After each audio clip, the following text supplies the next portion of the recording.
যে আমাদের সন্তানদের আপনারা পড়াশোনা করছেন, করাচ্ছেন কিনা। কেন আপনাদেরকে বেতন দেওয়া হচ্ছে? শুধুমাত্র এই ছেলে মেয়েদের পড়ানোর জন্য। যদি ছেলে মেয়েরা না থাকে তাহলে আপনাদের দরকার নেই, আপনাদের কোনো দরকার নেই। এই সত্য না মিথ্যা? তাহলে এত কিছু আমরা করছি, আমার শিক্ষকরা পড়াচ্ছে, সকাল 9টায় বিদ্যালয়ে আসে কিনা? 4:30 পর্যন্ত স্কুলে থাকে। 9টা থেকে 4:30 আমার শিক্ষকরা থাকে। কার জন্য থাকে?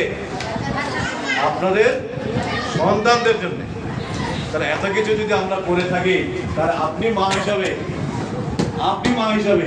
আপনি কি করছেন?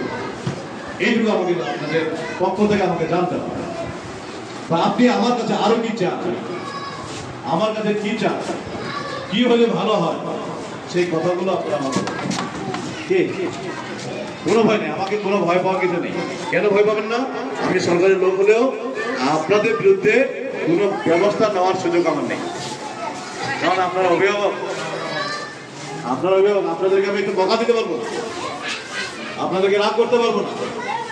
কি পারবো? কারণ এই আইন আমার নাই। আমি যদি বকা দিই, আপনারা আমাকে ইচ্ছা মতো ধরতে পারবেন। তাহলে আমার সাথে কথা বলতে আপনাদের কোনো কি নাই, ভয় নেই, দ্বিধা নেই। এখন বলবেন যে আমরা যে এত কিছু করছি আমাদের সন্তানদের, আপনি আপনার সন্তানের জন্য কি করছেন এইটুকু আমাকে বলবেন।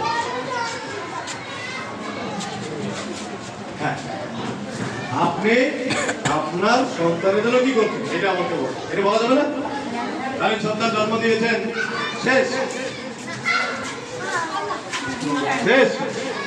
এই সন্তানকে আপনি চান না আপনার এই ছেলেটি বা মেয়েটি একদিন মানুষের মতো মানুষ হোক? এটি চান কিনা বলেন? হ্যাঁ অথবা না।